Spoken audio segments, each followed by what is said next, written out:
어제 저녁에 시간이 조금 부족한 것 같아서 오늘 새벽에 드리려고 말씀을 남겨놓은 게 있습니다. 그게 뭐냐 하면요, 어제 저녁에 고린도전서 2장 1절에서 5절까지 본문을 읽었는데 본문 설명을 말씀드리지 않았죠.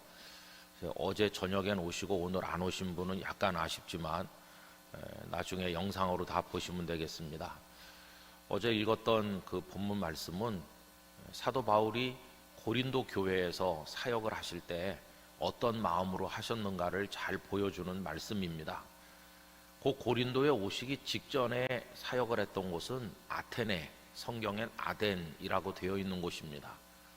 여러분, 이 아덴은 좀 특별합니다. 왜 그러냐 하면 바울 사도의 입장으로 보면은 그렇게 썩 흡족한 선교적 열매가 많았던 곳은 아닙니다. 우리가 아는 대로 빌립보, 그러면 빌립보 교회가 세워졌고, 데살로니가 교회가 세워졌고, 고린도에도 고린도 교회가 세워졌고, 에베소에도 에베소 교회가 세워졌고, 이런 식으로 다 교회들이 세워져서 서신 속에 그 교회들에게 보내는 편지가 있습니다. 그런데 아덴에는 교회가 세워져서 아덴 교회 성도들에게 보내는 편지, 그런 게 있으면 좋을 텐데 그렇지 않습니다.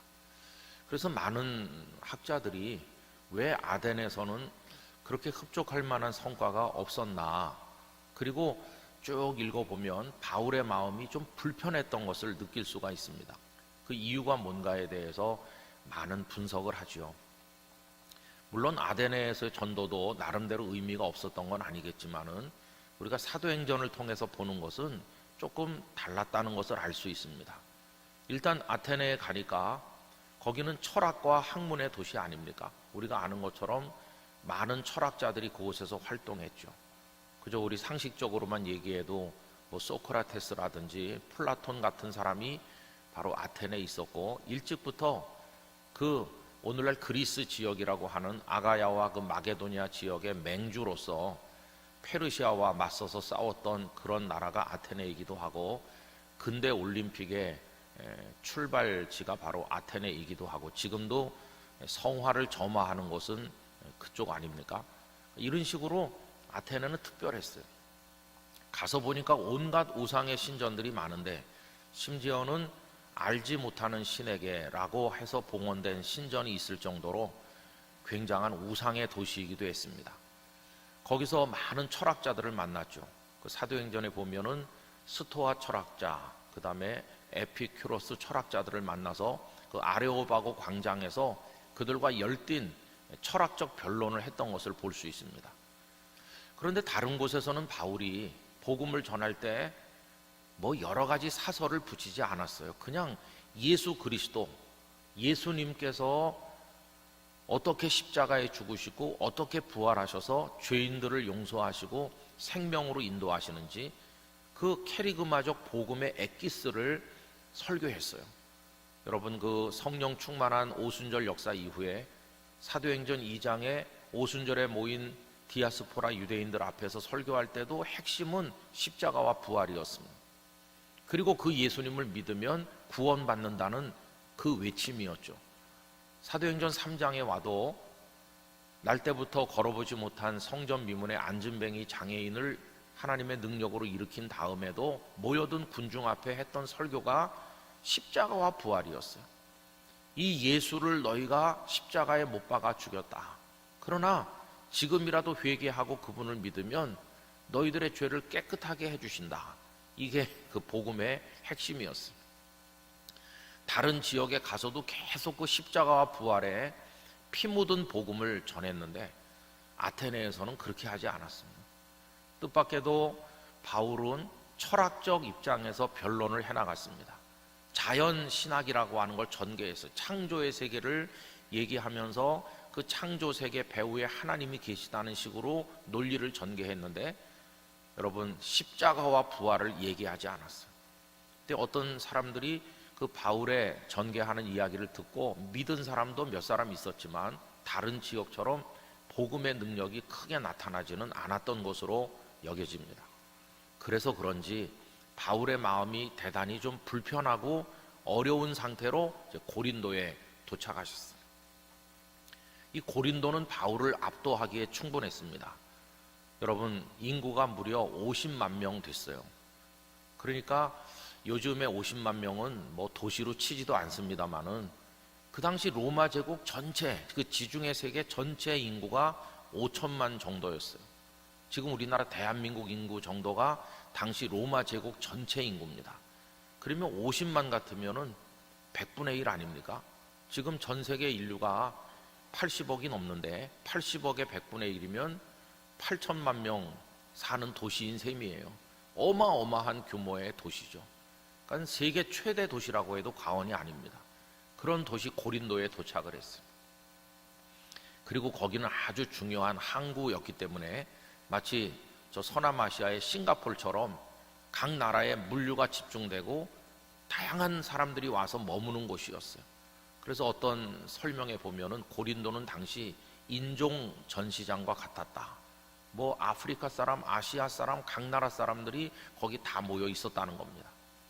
그러면서 각자가 가지고 온 우상을 섬기기 위해서 엄청난 우상의 신전들이 많이 있었고, 그리고 그 중에 최고는 젖이 28개인가 26개 달렸다고 전해지는 아르테미스 여신, 그 여신전이 그 고린도 도시 제일 높은 산정에 떡하니 있었죠. 그게 여러분, 이 아데미 신전이 세계 7대 불가사의 중에 그 당시 하나였습니다.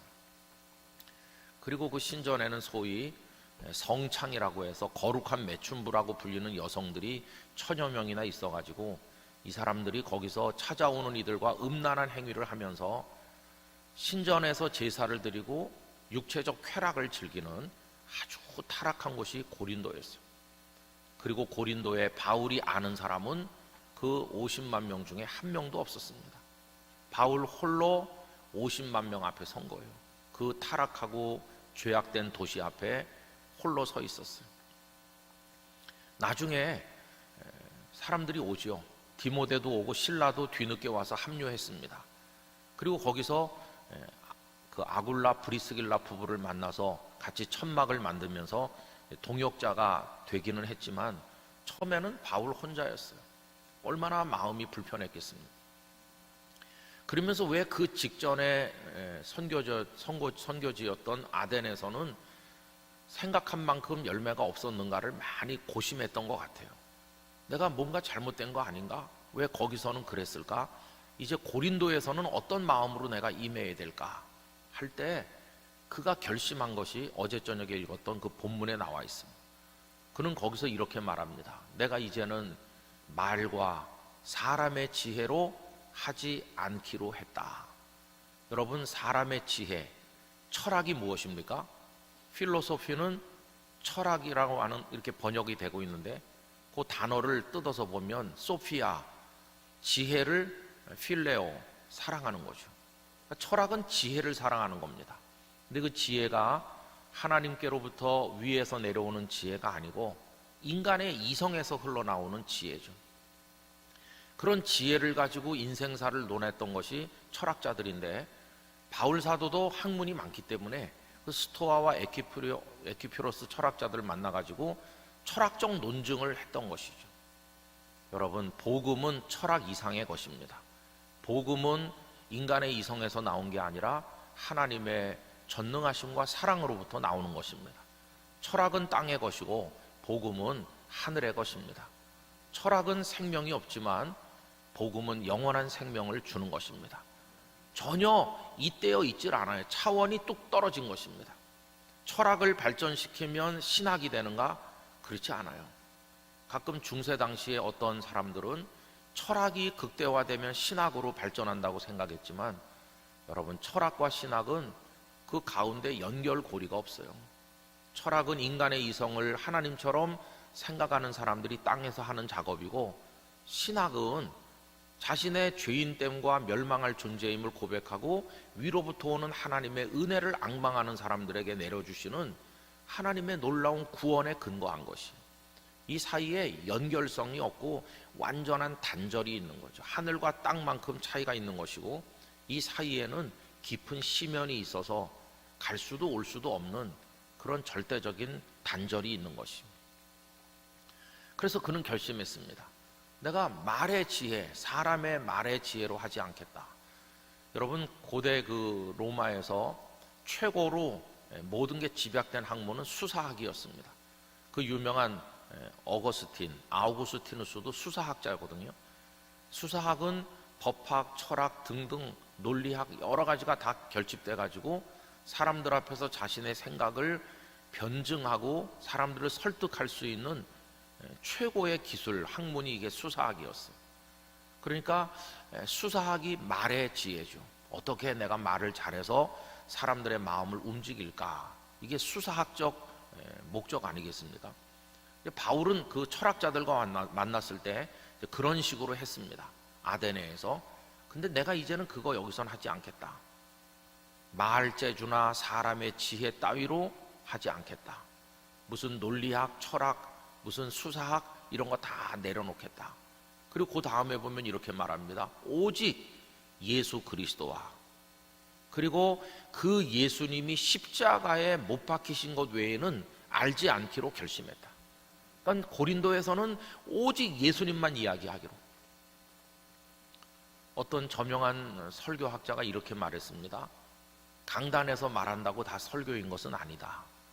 만약에 그 속에 예수 그리스도의 이야기가 빠져 있다면 그건 인생 강론일 수는 있고 세상 사는 처세술일 수는 있지만 설교는 아니다.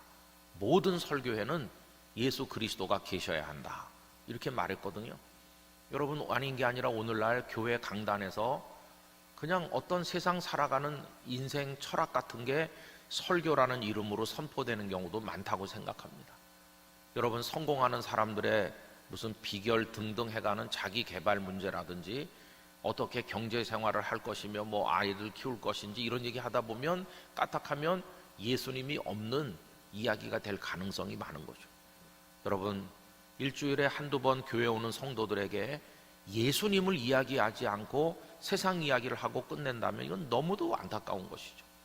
그래서 저도 예수님의 이야기가 모든 설교 속에 중심이 돼야 된다고 생각합니다. 그런데 이 예수님의 복음을 이제부터는 내가 말하겠다고 바울이 결심하는 거죠. 그러면서 이런 얘기를 하고 있어요. 그 고린도 교회 사람들의 믿음이 무엇에 근거했나? 내가 바울이라는 사람을 만났는데 바울이 워낙 말을 잘합디다. 내가 그의 말에 설득당해서 믿게 됐어요. 이런 일이 일어나지 않게 하겠다고. 그럼 어떻게 그들이 말하게 만들길 원했느냐 하면 제가 예수님을 믿는 것은 성령의 능력으로 된 겁니다. 이렇게 말하도록 하겠다고 얘기하고 있어요. 너희의 믿음이 성령의 나타나심으로 인하여 생긴 믿음이 되도록. 그래서 바울은 이제 변했습니다. 오직 예수님, 예수님의 십자가, 그러면서 성령님의 나타나시는 역사로 인하여 고린도의 복음의 역사가 일어나기를 기도하면서 그런 마음으로 그가 임한 것이. 아덴과 고린도를 비교해 보면 아덴에서는 그가 쌓았던 많은 학문, 어제 저녁에 주제대로 말씀하신다면 그가 채웠던 것으로 했더니 별 성과가 없었던 것이. 그런데 이제 고린도에서는 채웠던 걸 다 쏟아버리고 하나님이 채워주시는 예수님, 그 복음의 능력, 성령의 능력, 성령의 나타나심, 그것만 의지하니까 고린도에는 그 문제가 많고 타락한 도시임에도 불구하고 고린도 교회가 우뚝 서게 된 것이었어요. 여러분, 그리스에 오래전에 갔을 때 그 고린도에 갔더니 바울을 기념하는 그 예배당 건물이 있었습니다. 바울 교회라고 불리는 교회가 있더라고요. 역사가 깊은 교회라고 들었습니다. 근데 예배당 들어가는 입구에 큰 동판이 붙어 있어요. 그 동판에 이 교회 역대 목회자라고 하면서 그 목회자들의 이름이 쫙 새겨져 있었는데 참 감개무량했습니다. 맨 첫 번 이름이 파울루스, 바울이 1대 목사님이었다. 두 번째가 그 아볼로가 제2대 목회자죠. 사도행전에 보면 사도 바울이 아볼로에게 성령 세례를 가르쳐서 파송하는 예가 나오고 아굴라 브리스길라 부부가 그걸 같이 도왔던 걸 볼 수 있잖아요. 2대 목사가 아폴로스예요. 그 이름을 보니까 참 감개무량하더라고요. 여러분, 바울이 왜 고린도에서 그런 결심을 했을까요? 그것은 채웠던 철학적 지식과 인간적인 말재주로 해가지고 안 됐다는 것을 그가 알았기 때문에 다 내려놓고 이제는 오직 예수님과 십자가 복음과 성령님의 나타나시는 역사로만 내가 승부하겠다, 이렇게 한 것이. 여러분, 비우면 그 거룩하고 아름다운 하나님의 것들로 채워지는 줄로 믿습니다. 여러분, 오늘 새벽의 주제와 이게 연결되는 건데요, 제가 이제 이 고린도전서 2장 1절에서 5절 말씀을 영락교회 부임하던 첫 주일 설교 본문으로 삼아가지고 했거든요. 저는 아는 것도 없고 할 줄 아는 재주도 없기 때문에 우리 성도들에게 내가 뭐 이렇게 해보겠습니다라는 약속 같은 건 아무것도 할 게 없고 그냥 무능한 목사니까 나도 바울의 심정으로 이렇게 하겠습니다, 그런 설교를 첫 주일에 했었거든요. 근데 이게 이제 오늘 본문이랑 어떻게 연결되나 보십시오. 가득히 채워졌다고 생각하는 사람들은요, 꼭 그 생각이 어디로 연결되느냐 하면, 그러니까 나는 능력 있는 사람이야, 나는 강한 사람이야, 이렇게 생각해요. 여러분, 많은 목사님들과 성도들의 로망이 뭐냐 하면 강한 교회가 되는 겁니다. 그리고 한국 교회의 맥락에서 강한 교회는 어떤 교회일까요? 우선 사람이 많으면 강한 교회라고 그래요. 사람이 많으면 당연히 재정도 풍족하겠죠. 또 재정이 풍족하니까 필요하면 땅도 사고 건물도 잘 지을 수 있겠죠. 이게 다 같이 돌아가는 거죠. 사람이 많다, 그 다음에 시설도 훌륭하다, 그런 걸 갖출 만한 재력도 넉넉하다. 이게 강한 교회, 한국 교회적인 맥락에서 사람들이 생각하는 겁니다. 그래서 많은 목사님들이 사람이 늘어나기를 위해서 늘 기도하는 거죠. 사람이 많아지기를, 그걸 우리들은 부흥이라는 단어로 설명합니다. 그런데 여러분, 정말 하나님이 원하시는 부흥이 꼭 사람이 수가 많아지는 것일까 하는 데는 좀 생각해 볼 필요가 있는 거죠. 그래도 어쨌든 수가 많아지면 부흥이라고 했어요. 근데 여러분, 그 속에는 맹점도 있다는 걸 잊으시면 안 됩니다. 왜 그러냐면 후안 까를로스 오르티즈 목사님은 수가 늘어나는 것만 가지고는 부흥이라고 말하기 어렵다고 했어요. 왜 그러냐 하면 꾸준히 수가 늘어나지만은 부흥이라고 말할 수 없는 곳이 세상에 많거든요. 그분이 두 군데 예를 들었는데, 하나는 이겁니다.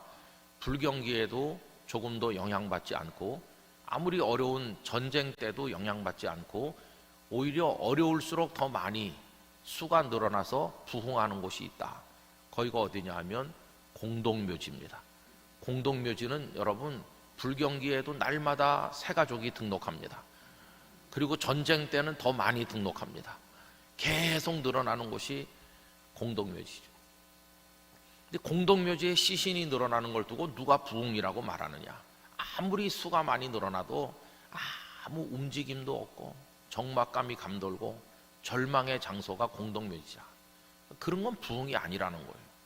또 신생아실을 예를 들었는데, 갓난아기가 많이 태어나는 건 좋은 일이긴 하나, 이제 막 태어난 신생아들을 병원에 쭉 눕혀놨는데 그 아이들이 할 수 있는 게 아무것도 없다는, 그 아기들은 자기가 스스로 먹을 수도 없고 움직일 수도 없고 뭐 이렇게 기저귀를 가를 수도 없고 모든 게 100% 남의 손에 의지하는 거죠. 교회도 스스로 예배할 수도 없고 말씀을 읽을 수도 없고 그리스도인답게 살지도 못하고 모든 걸 붙들어줘야 되는 신생아 같은 사람이 늘어나면 그건 부흥이라고 말하기 어렵다, 이렇게 얘기했어요. 여러분, 숫자가 늘어나고 그래서 재정이 넉넉하고 시설이 확충되는 것만 가지고 주님이 원하던 부흥이라고 말하기에는 좀 괴리감이 있는 게 사실이죠. 근데 어쨌든 한국교회에서는 그걸 다 원했어요. 그래서 우리가 꿈꾸는 교회는 강한 교회입니다. 강한 교회.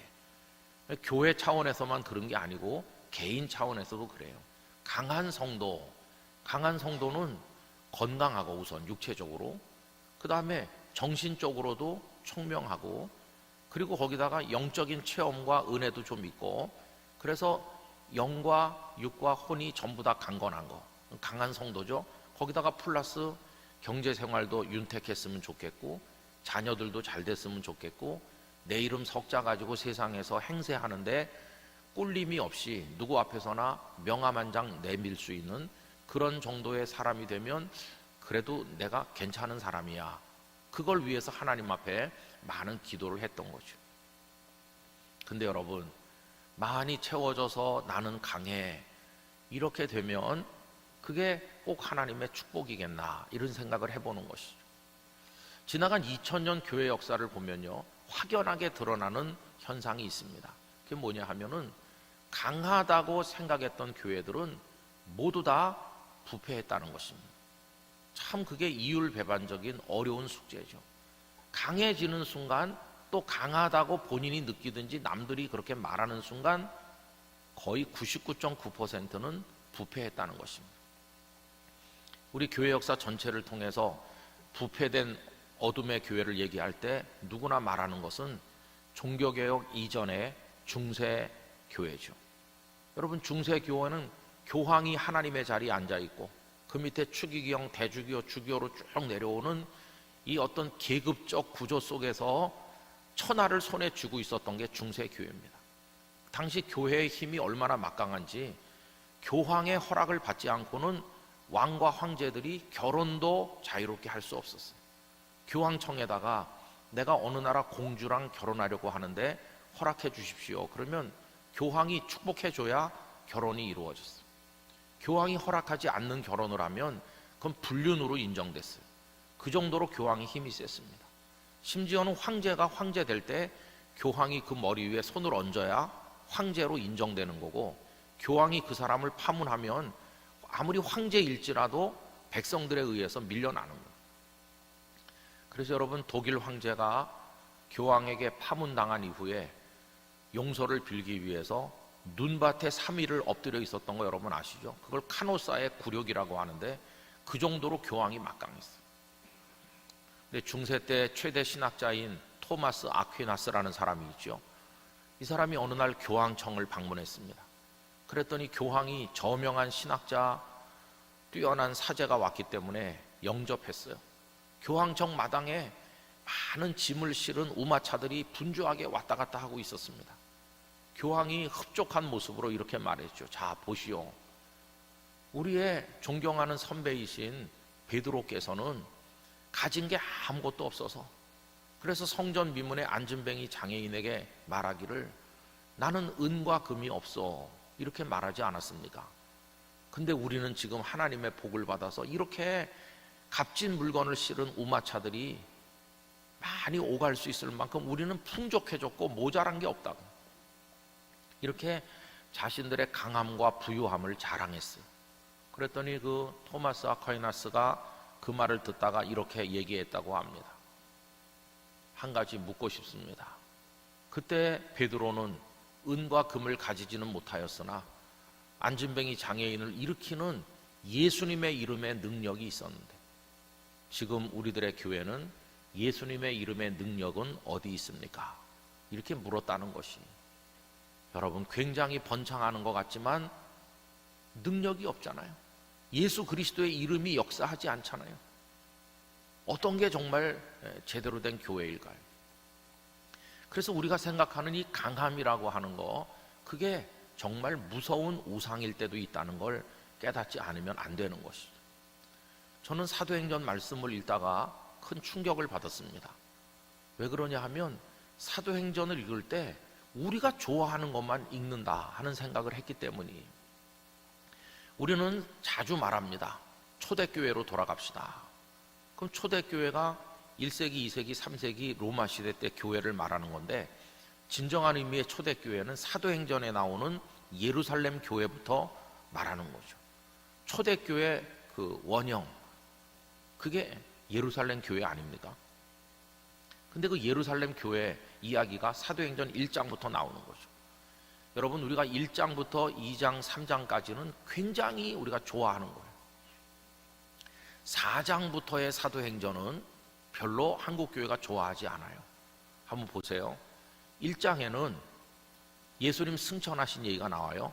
그리고는 승천하신 다음에 다락방에 다 같이 모여서 약 120명 되는 사람들이 얼마나 열심히 기도하는지 몰라요. 오로지 기도에 힘썼다.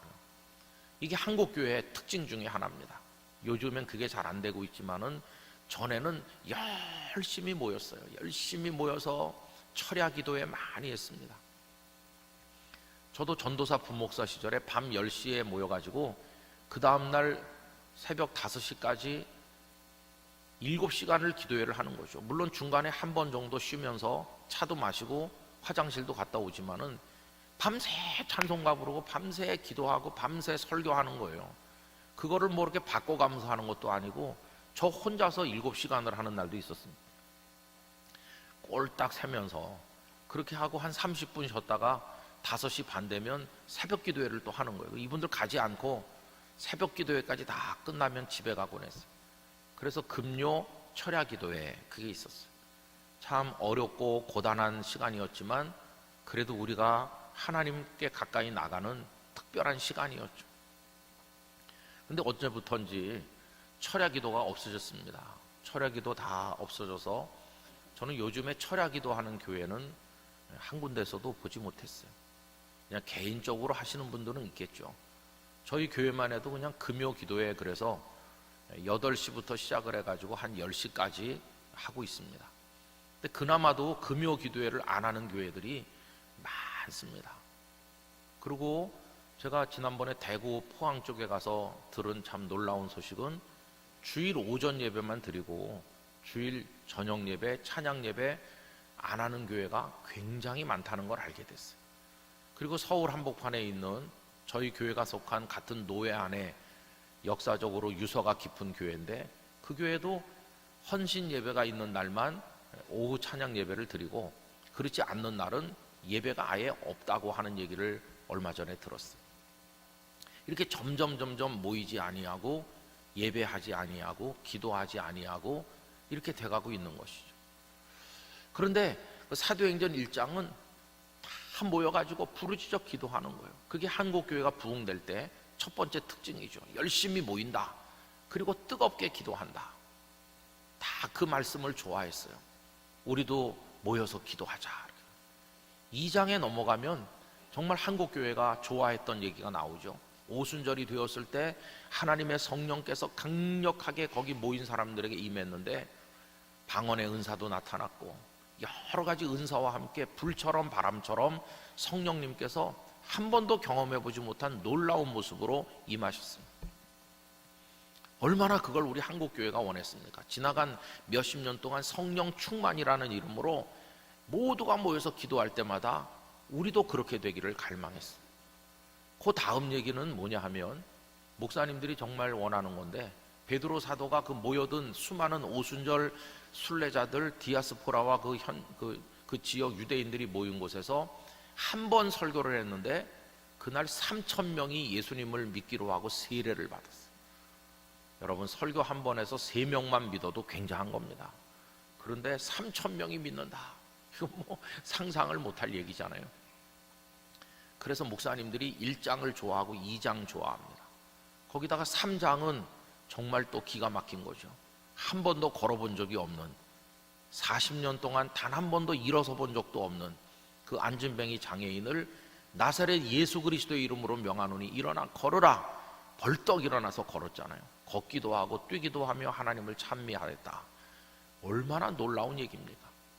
그래서 모여든 사람들에게 예수님의 이름이 일으킨 거지 우리가 일으킨 게 아니다 하면서 예수님의 복음을 설교했더니 폭발적인 부흥이 일어났죠. 이게 3장까지 얘기예요. 그래서 우리 한국교회는 사도행전을 1장부터 3장까지만 좋아하는 것 같아요. 열심히 모인다, 뜨겁게 기도한다, 성령의 충만한 역사가 있다, 설교 한 번 했더니 엄청난 사람이 예수님 믿는다, 기적이 일어나서 안진뱅이가 장애인이 일어났다, 그리고 또 수많은 사람들이 모여서 말씀을 듣고 예수님을 믿는다. 1장에서 3장까지 얘기만 계속 일어나면 뭐 상상 못할 결과가 오겠죠. 그런데 4장부터는 그렇게 별로 은혜가 안 됐던 것 같아요. 은혜가 안 됐다기보다 별로 좋아하지 않아서 그런 거죠. 그게 오늘 본문이에요. 여러분 4장 1절 말씀 이제 오늘 본문에 보시면 사도들이 백성에게 이렇게 설교하고 있을 때 제사장들과 성전 맡은 자와 사두개인들이 이르러 예수 안에 죽은 자의 부활이 있다고 백성을 가르치고 전함을 싫어하여 그들을 잡음해. 여러분 이 잡음해라는 단어는 큰 충격을 가져오는 겁니다. 1장부터 3장까지는 승승장구하고 막 퍼져나가고 기쁨이 충만해가지고 모여서 떡을 떼고 서로 유무상통하면서 기쁨으로 이렇게 지냈는데 생각지 못했던 일이 생긴 거죠. 잡혔다. 여러분, 잡히는 거 누가 좋아하겠어요?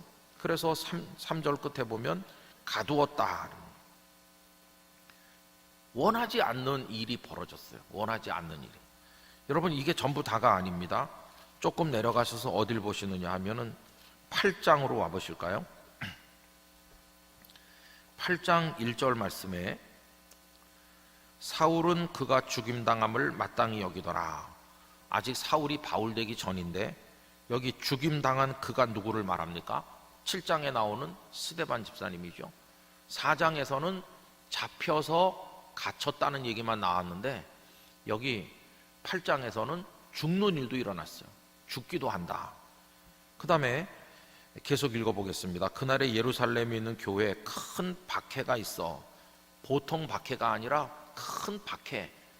예수님을 믿다가 박해를 당하는 거예요. 그뿐이 아니죠. 1절 끝에 보면은 모든 땅으로 흩어지니라.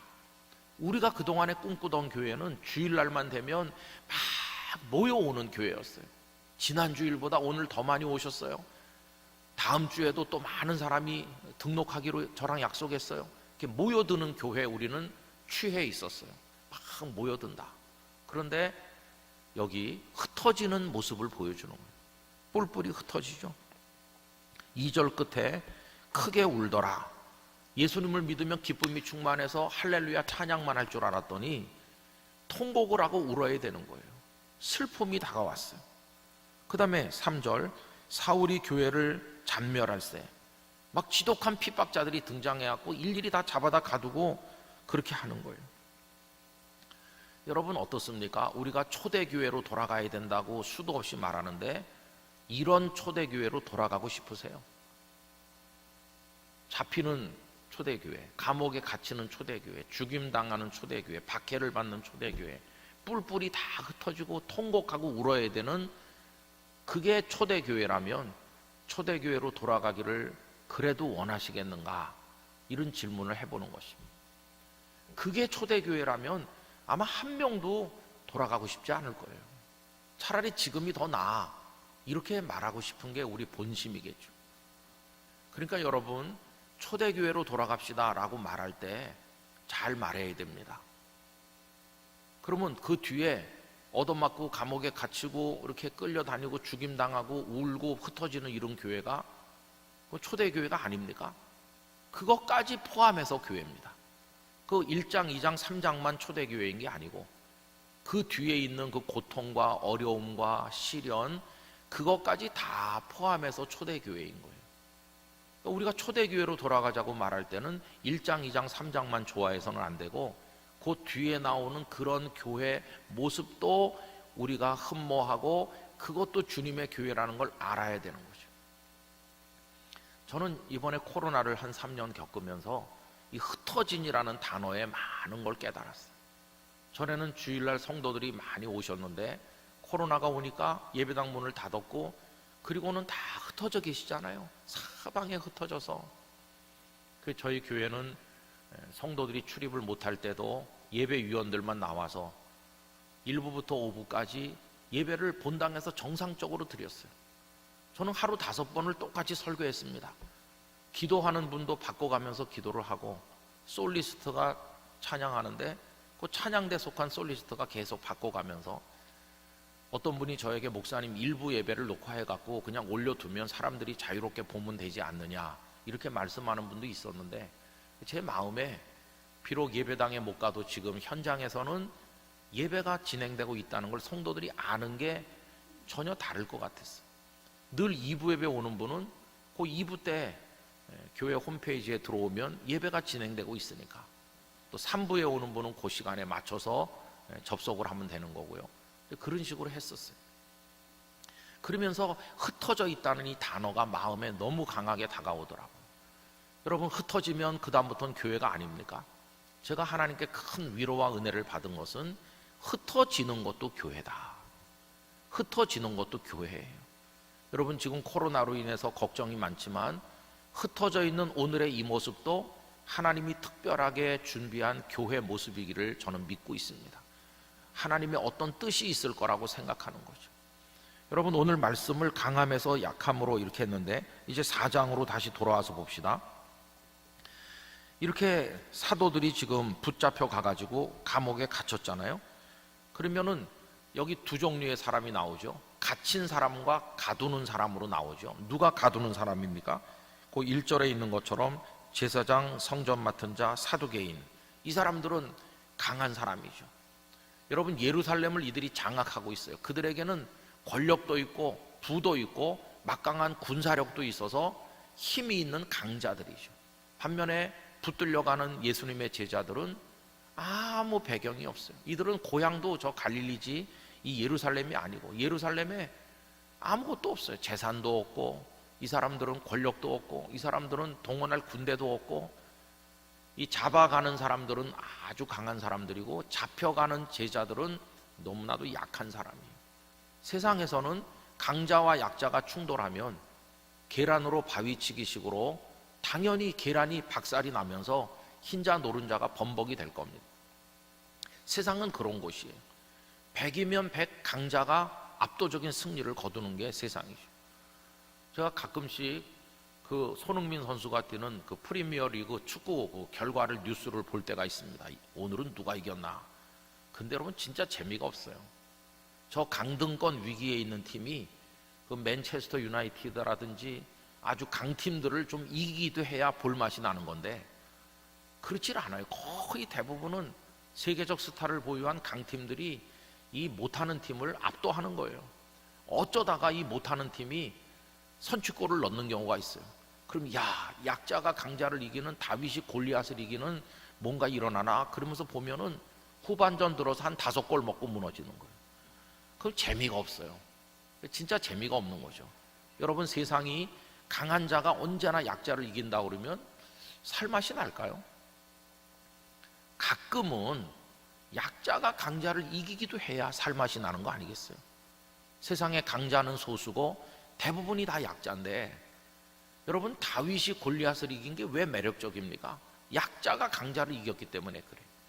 만약에 골리앗이 다윗을 이기는 게 이 세상의 원리고 그게 그날도 그렇게 끝났다면 그건 성경에 포함되지 않았을 거예요. 그런데 다윗이 골리앗을 이긴 그게 하나님의 능력으로 됐다고 하니까 우리가 정말 감격하고 또 감격하는 거죠. 하나님, 저도 약자입니다. 그러나 하나님이 도우시면 약한 나도 승리할 줄 믿습니다. 그게 우리를 살맛이 나게 만들고 펄펄 뛰게 만드는 거 아니겠어요? 여기 지금 잡혀가는 사람은 한없이 연약하고 숫자도 적고 잡아가는 사람은 모든 걸 다 가진 강자잖아요. 근데 여러분, 오늘 말씀이 매력적인 것은 제자들은 연약해서 잡히지만 하나님은 잡혀가시지 않으신다는 거예요. 그들이 전했던 하나님의 말씀은 절대로 갇히지 않는다는 것이 오늘 본문의 하이라이트는 4절입니다. 여러분, 4절 말씀을 다 같이 읽어보실까요? 말씀을 들은 사람 중에 믿는 자가 많으니 남자의 수가 약 5천이나 되었더라. 할렐루야. 그 전날 안진뱅이 장애인을 일으킨 현장에 사람들이 막 모여들었어요. 솔로몬 행각에 엄청난 사람이 모여가지고 베드로가 설교했어요. 우리가 일으킨 게 아니고 예수님의 이름으로 일어난 거다. 당신들도 예수님을 믿어야 된다. 이렇게 설교를 했거든요. 그리고 설교하다가 잡혀간 거예요. 설교하다가. 그들은 밤새 감옥 안에서 고통을 받았겠죠. 그런데 여러분, 예수님의 사람들은 감옥에 갇혔지만 그들이 전한 하나님의 말씀은 갇히지 않았어요. 그 전날 그 말씀을 들은 사람들의 심령 속에 그 사도들이 감옥에 있는 그 밤 시간에 성령이 그들 속에 역사하셔서 그 믿은 사람이 5천 명이나 생긴 거예요. 사도들은 갇혀 있었지만 하나님은 갇히지 않으시고 하나님의 말씀은 갇히지 않으시고 5천 명의 새로운 제자가 탄생했어요. 그럼 여러분, 누가 승리한 겁니까? 잡아간 이들이 승리한 겁니까? 잡혀간 사람은 패배했나요? 아니요. 약자가 위대한 승리를 거둔 것입니다. 어떻게? 하나님의 갇히지 않으시는 능력으로 인해서. 그래서 여러분, 우리가 강함에서 약함으로 옮겨가는 또 하나의 거꾸로 보기를 해야 되는 이유는 뭐냐 하면은, 어제 저녁에 말씀과 연계하나 가지고 많이 채우면 나는 강한 자가 되고 강한 자가 되면 승리한다 이렇게 생각했는데 그게 아니라는 거예요. 내가 강하다고 생각하면서 내가 채운 걸 의지하면 하나님은 구경만 하시는 거예요.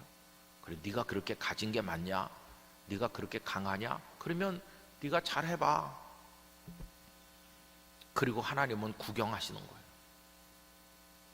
패배하고 패배해서 완전히 널브러져 가지고 하나님 앞에 기어 나오듯 엎드려서 눈물로 통해 자복하면서 하나님이 무익한 종을 용서해 주세요, 저를 불쌍히 여겨주세요 라고 할 때까지 하나님은 바라만 보고 계신 것이. 그러나 우리가 우리에게 채워졌던 걸 다 비우고, 하나님 저는 가장 약한 자입니다, 가장 약합니다, 그러나 저는 약하지만 하나님은 승리하실 줄 믿습니다, 이렇게 하면 그때부터 하나님은 일하시는 거예요. 인간이 절망한 곳에서 하나님은 시작하시고, 인간이 포기하는 그 자리가 하나님의 승리의 스토리가 시작되는 바로 그 지점이 되는 것이에요. 여러분, 그래서 강한 교회가 되려고 하지 말고 약하지만 강한 교회가 돼야 되는 것이에요. 강한 성도가 되려고 하지 말고 약해도 하나님 안에서 강한 성도가 돼야 되는 것이에요. 그 사람이 뭐 제대로 하겠나, 볼품이 없는데, 이렇게 말하는 수가 있어요. 제가 종종 어느 교회 목사님들을 소개해 드릴 때가 있습니다. 청빙위원 장로님들이 찾아오셔서, 목사님 저희 교회 형편을 아시니까 목사님을 한번 소개해 주십시오, 이렇게 말해요. 그럼 제가 여쭤보죠. 그러면 제가 소개하면 또 다른 분들 소개도 많이 받아서 이렇게 서로 경쟁하는 겁니까? 뭐 경쟁하는 것 같으면 저는 소개를 하지 않겠습니다, 이렇게 하면은 그냥 다른 분 소개받지 않고 한 명만 소개받아서 우리가 그분을 모시려고 하니까 한 분만 소개해 주세요. 이런 경우에는 제가 기도하면서 몇 군데 소개를 해드렸어요. 근데 이렇게 소개를 해드리면 어떤 분들은 조금 실망하는 것 같아요. 왜냐하면 아니 뭐 이렇게 스펙이 별로 뛰어나지 않은 분을 소개해 주시나. 우리 교단에는 신학교가 여러 개 있는데, 지방에도 있고 서울에도 있는데요, 다 서울의 광나루 장신대학교를 원하지 저 지방에서 신학한 거는 조금 이렇게 떨어지는 것처럼 생각하거든요. 그래서 제가 그렇지 않다고, 이분은 정말 그 교회에 꼭 맞는 분입니다. 그래서 이제 저 지방의 어느 교회가 참 어려움이 많았던 교회인데 어떤 목사님을 천거했더니 그 목사님을 모셨어요. 근데 여러분, 그 목사님 지금 간 지가 한 10여 년 정도 됐는데 그 지방의 인구가 많이 감소하는 곳에서 주민은 주는데 그 교회 성도만 늘고 있어요. 얼마나 놀랍습니까? 이 코로나의 어려운 와중에 그 교회는 새 예배당을 잘 짓고 그 지역의 중심 교회로 떠올랐어요. 그래서 제가 그 목사님 만났을 때, 목사님 이제는 이 도시 전체를 성화시키는 일에 목사님 교회가 중심이 되시라고, 다른 교단 교파의 목사님들 다 겸손하게 받들면서 연합해서 이 도시를 성시화하는데 목사님이 밑거름이 되시라고 그런 얘기를 해드렸어요. 여러분, 보면은 연약한 것 같아도 강하신 하나님을 의지하면 강해지는 거예요.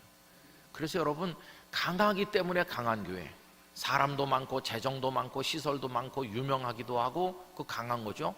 그래서 강한 교회가 아니라 약하지만 강한 교회, 거기에 감칠맛 나는 하나님의 은혜가 있는 것입니다. 처음부터 강해서 강하다, 그건 뭐 하나님이 안 도와주셔도 자기가 잘할 것 같잖아요. 그런데 어떻게 내가 이렇게 하나님의 복을 받았을까? 나는 정말 형편없는 집안에서 보잘것없는 사람인데 어떻게 이렇게, 이게 기적 아니겠어요? 안 될 줄 알았는데 되고, 실패할 줄 알았더니 성공했고, 질 줄 알았는데 이겼고, 그러면 이 사람 입에서 나오는 말은 하나님이 하셨습니다, 그 말밖에는 나오는 말이 없는 것이. 초대교회가 어떻게 부흥돼 나갔는가? 바로 이런 모습을 통해서. 그래서 저는 한국교회가 조금 정화되고 아름다워지려면 1장에서 3장까지의 사도행전만 사랑하면 안 되고 4장 이후의 사도행전 말씀을 다 다 믿음으로 받아들일 수 있을 때 우리가 오늘 약해도 승리하게 될 줄 믿습니다. 여러분, 전에 비해서 지금 한국 교회는 약해지고 있어요. 교인도 많이 줄었어요. 작년에 국민일보의 어떤 보도에 보면 지나간 10년 동안 한국 교회 교인 200만 명 줄었다, 이렇게 탑 기사로 나왔어요. 국민일보처럼 기독교 정신을 가진 신문이 그걸 탑 기사로 보도할 정도로 한국 교회는 많이 위축되고 있습니다. 신학교에 신학생이 오지를 아니하고 교회 현장에 전도사님을 구할 수가 없고 이런 일들이 벌어지고 있어요. 성도들은 노쇠하고 젊은 세대를 찾아보기 어려운 참 춥고 배고픈 시대가 오고 있습니다. 우리는 점점 약해지는 것 같아요. 그래서 코로나 때 말씀을 묵상하는데 이 흩어진이라는 단어를 생각하면서 움츠러드는 우리 모습을 보면서 하나님 앞에 탄식하니까 하나님께서 저를 위로해 주셨어요. 내가 있지 않느냐. 너희는 약한 게 아니다. 너희가 강해서 강한 적은 한 번도 없었다. 너희들이 자랑하는 강함은 사상 누각과 같은 것이다. 너희들이 연약해도 내가 있기 때문에 너희들은 강하다. 이렇게 위로해 주셨어요. 여러분, 우리 인생에도 이 진리를 적용하길 원합니다.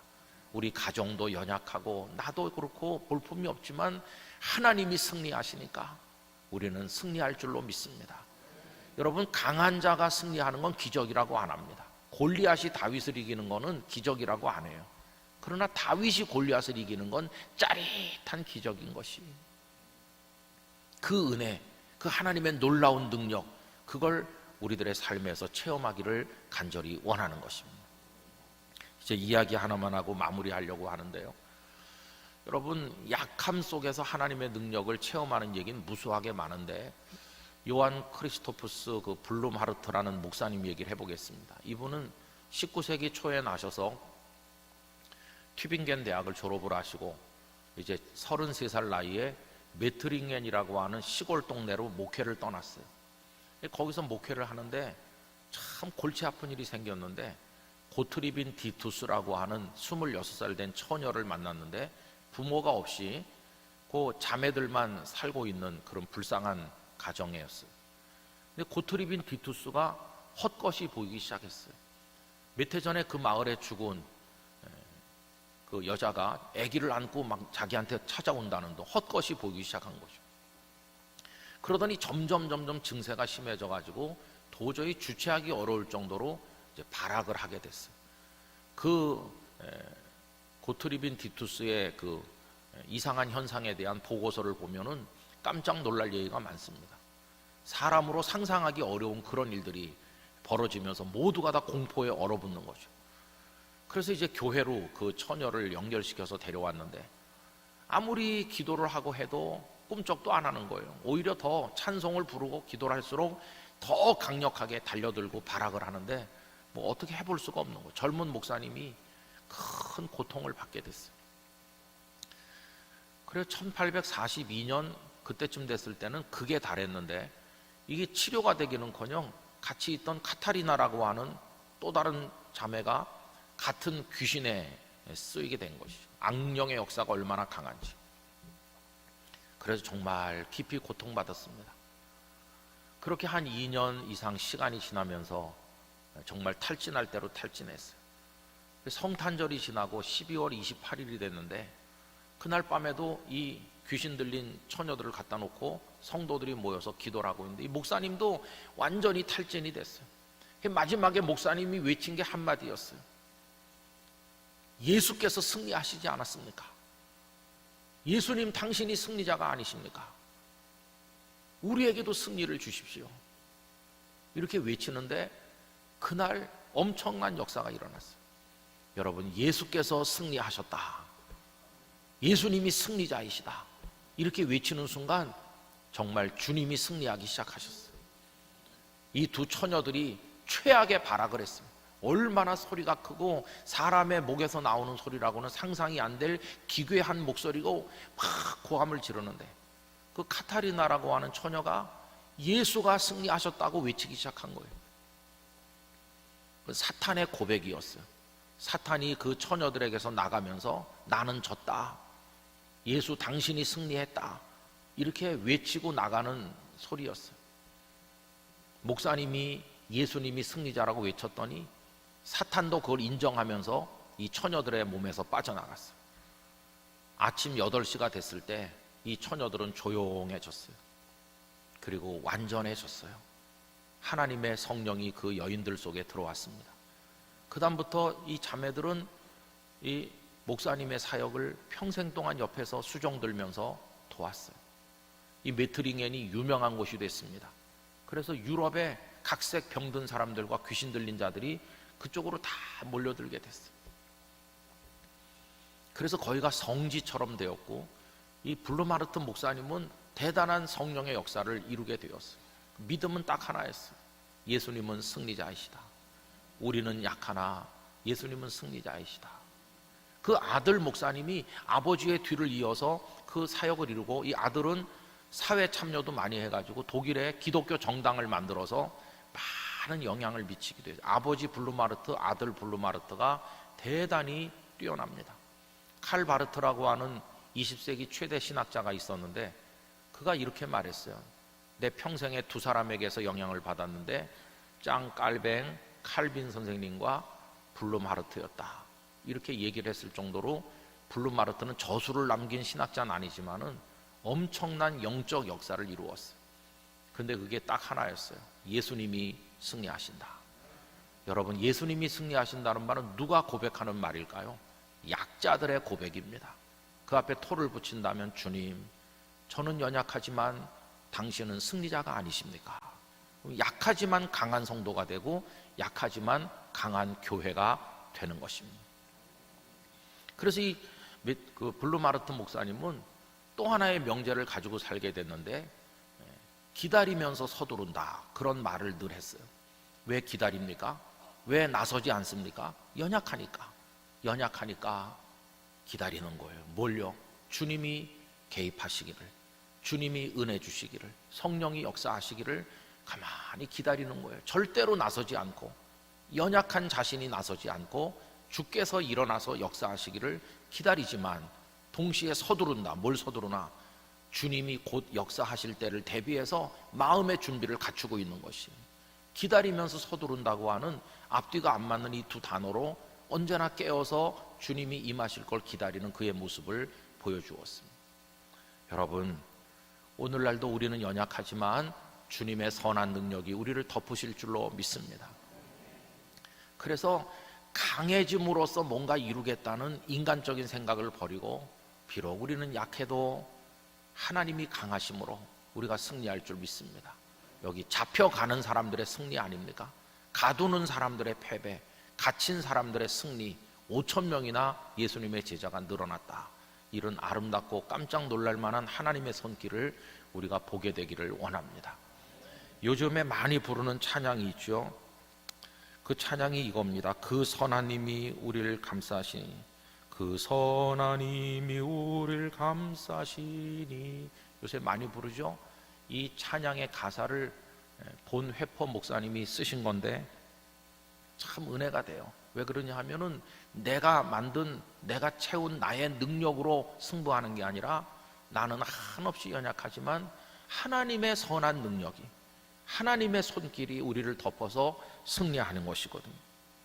제가 그 가사를 한번 읽어보겠습니다. 그 선한 힘에 고요히 감싸여 그 놀라운 평화를 누리며, 나 그대들과 함께 걸어가네, 나 그대들과 한 해를 여네. 그 선한 힘이 우리를 감싸시니 믿음으로 일어날 일 기대하네. 주 언제나 우리와 함께 계셔 하루 또 하루가 늘 새로워. 이게 끝에 거가 후렴입니다. 지나간 허물 어둠의 날들이 무겁게 내 영혼 짓눌러도, 오 주여 우리를 외면치 마시고 약속의 구원을 이루소서. 주께서 밝히신 작은 촛불이 어둠을 헤치고 타오르네. 그 빛에 우리 모두 하나 되어 온누리에 비추게 하소서. 이 고요함이 깊이 번져갈 때 저 가슴 벅찬 노래 들리네. 다시 하나 되게 이끄시고 당신의 빛이 빛나는 이 밤. 이렇게 가사가 나가고 아까 말씀드린 후렴이 뒤에 따라 붙는 것이죠. 그 맨 4절의 끄트머리가 참 마음에 와서 닿지요. 당신의 빛이 빛나는 이 밤. 여러분, 밤은 빛이 없는 시간이에요.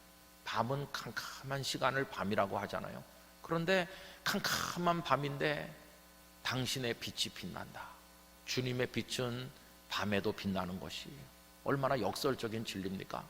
내가 감옥 안에 있어도 주님의 자유가 함께하고, 내가 가장 약해도 주님으로 인해 강하고, 내 주머니가 비어서 가난해도 주님으로 인해 내가 부유하고, 내가 형편없는 자리에 있어도 주님은 나를 존귀케 세우시고, 이 역설적인 은혜가 주님의 선한 능력으로 인하여 우리에게 임하게 되는 것입니다. 여러분, 이게 성도의 자존심입니다. 사람들은 말하죠. 너 가진 거 있으면 내놔봐라. 아는 거 있으면 말해봐라. 네가 힘이 있어? 내놔봐. 이렇게 우리에게 요구합니다. 근데 내놓을 게 아무것도 없는 거예요. 그러면 주눅이 들고 우리가 초라해 보이고 정말 주저앉고 싶어요. 그러나 여러분, 성도는 자존심이 있어야 돼요. 내가 그런 건 없지만 나는 하나님의 종이에요. 난 하나님의 사람이에요. 내 안에 강하신 하나님이 계셔요. 여러분, 이 자존심마저 무너지면 우리 세상 살 수 없어요. 그러나 성도님들 안에 삼위일체 하나님이 계신 줄 믿습니다. 그분은 강한 분이시고 밤에도 빛나는 분이시고 우리에게 선한 능력으로 승리를 주실 줄 믿습니다. 그래서 그분 바라보면서 나가는 거예요. 여러분, 이런 아름다운 삶과 승리가 우리 한신교회 그리고 여러분 개개인에게 가정에 임하시기를 간절히 기원드립니다. 이제 집회가 한 번 남았는데 오늘 저녁에 다 같이 모여서 하나님의 은혜를 나누기를 원합니다. 다 같이 기도하겠습니다. 존귀하신 아버지 하나님, 우리들은 강해짐으로 강한 자가 되기 위해 노력해 왔습니다. 그러나 성경은 약할지라도 강하게 하시는 하나님의 손길을 우리에게 보여주며 약자의 위대한 기적 같은 승리를 많이 말씀하십니다. 저희로 하여금 강하여지고 채워져서 교만한 자로 무너지지 않게 해주시고, 강할 때 부패도 일어났음을 기억하면서 약한 자리에서도 승리하는 하나님의 비밀을 맛보게 하여 주시옵소서. 예수님의 이름으로 기도드리옵나이다. 아멘.